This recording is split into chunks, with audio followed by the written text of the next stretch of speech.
Madam నమస్తే madam. నమస్తే. Madam స్కూల్లో విద్యార్థుల దగ్గర ఒక్కొక్కరి దగ్గర 300 రూపాయలు ఎగ్జామినేషన్ ఫీజు అని అడ్మిషన్ ఫీజు అని బుక్స్ ఇవ్వటం కానీ అంటే పలు రకాలు చెప్పేసి పిల్లలు అంటున్నారు ఇట్లా బుక్స్ మాకు ఇవ్వాలి అంటే లేదా కిట్ ఇవ్వాలి అంటే స్టూడెంట్ కిట్ ఇవ్వాలి అంటే లేదా ఎగ్జామ్ రాయాలి అంటే లేదా 300 రూపాయలు కట్టకపోతే మేము ఎన్నికి పంపిస్తామని టీచర్స్ కొంతమంది పిల్లల దగ్గర బలవంత వసూలుకు పాల్పడుతున్నారు అనేది మాకు వచ్చిన ఆరోపణ అండి. ఆ విషయాలు ఏమీ లేవు. స్టూడెంట్ కిట్స్ గురించి ₹1 కూడా కట్టాల్సిన అవసరమే లేదు, తీసుకోము కూడా. ఇవన్నీ కూడా అనవసరమైనటువంటి ఆరోపణలు మాత్రమే. అయితే అడ్మిషన్స్ అప్పుడు ఒక ₹300 అది కూడా ఏంటంటే మెయింటెనెన్స్, రేపు ఎగ్జామ్స్ జరగటానికి కావాల్సిన పేపర్ తెప్పించడానికి కానీ లేకపోతే ఆ పిల్లలు వాడేటటువంటి చాక్ పీసెస్ వాటికి కానీ తర్వాత స్కూల్ ప్రిన్సెస్ అంతా మెయింటెనెన్స్కి కానీ అంటే ప్రిన్సెస్ అంతా శుభ్రంగా ఉంచడానికి ఆ మెయింటెనెన్స్ కానీ వాటికి మాత్రమే. అది కేవలం ఇవ్వగలిగిన పిల్లల దగ్గర మాత్రమే, అందులో బలవంత పోసులు అనే మాట అయితే లేదు. స్టూడెంట్ కిట్స్ గురించి ₹1 కూడా తీసుకోవట్లేదు మేము. మీ మెయింటెనెన్స్కి ఇప్పుడు ఇట్లా కాదు మేడం, మీ మెయింటెనెన్స్కి ₹10,000 చొప్పున మెయింటెనెన్స్ వస్తుంది అన్నారు. ₹10,000 చొప్పున ఎక్కడ వస్తుంది? మీరు అన్నారు కదండి, అంటే ఇప్పుడు 1000 మంది అన్నాను. అదేనండి 10,000 మాకు రావట్లేదు. 1000 మంది 300 ఇస్తే 3 లక్షలు అవుతుంది కదా, మరి అలా అయితే నేను ఇప్పుడే చెప్పాను ఆ విషయం. మీరు దాన్ని 1000 మంది అని చెప్పేసి అన్నారు. కేవలం అడ్మిషన్స్ అయితే మహా అయితే ₹200 మంది. గవర్నమెంట్ స్కూల్లో ఇలా తీసుకోకూడదు మేడం. అడ్మిషన్స్ 200 మంది, మీరు 1000 మంది లెక్కేస్తున్నారు.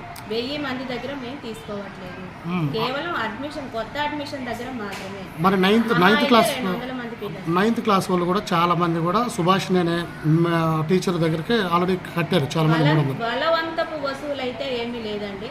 వాళ్ళ ఎగ్జామినేషన్ మెయింటెనెన్స్ కోసం అది కూడా ఇవ్వగలిగిన పిల్లల దగ్గరే ఉన్నటువంటి, ఒకవేళ 100 మంది పిల్లలు ఉంటే దానిలో 20 మంది 30 మంది మాత్రమే ఇచ్చే వాళ్ళు ఉంటారు. అది కూడా జస్ట్ అడుగుతారంటే, ఇచ్చినా ఓకే ఇవ్వకపోయినా ఓకే, అంతే తప్ప బలవంతం అనేది ఏమీ లేదు. ఇవ్వగలిగేది అంటే మీ కేటగిరీ ఎలా? మీరు ఇప్పుడు అందరూ ఒకే స్టూడెంట్స్, పేద విద్యార్థులే గవర్నమెంట్ స్కూల్లో చదివేది కాదండి, గవర్నమెంట్ స్కూల్లో చదివేది పేద పిల్లలు.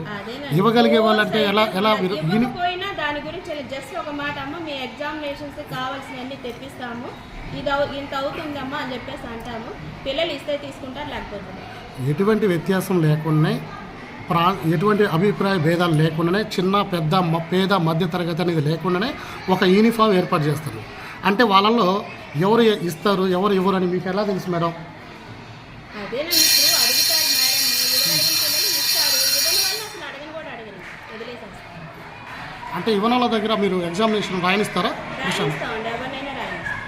ఎగ్జామ్ ఎలా పెట్టుకొని ఉంటాం? అందరినీ రాయనిస్తాం.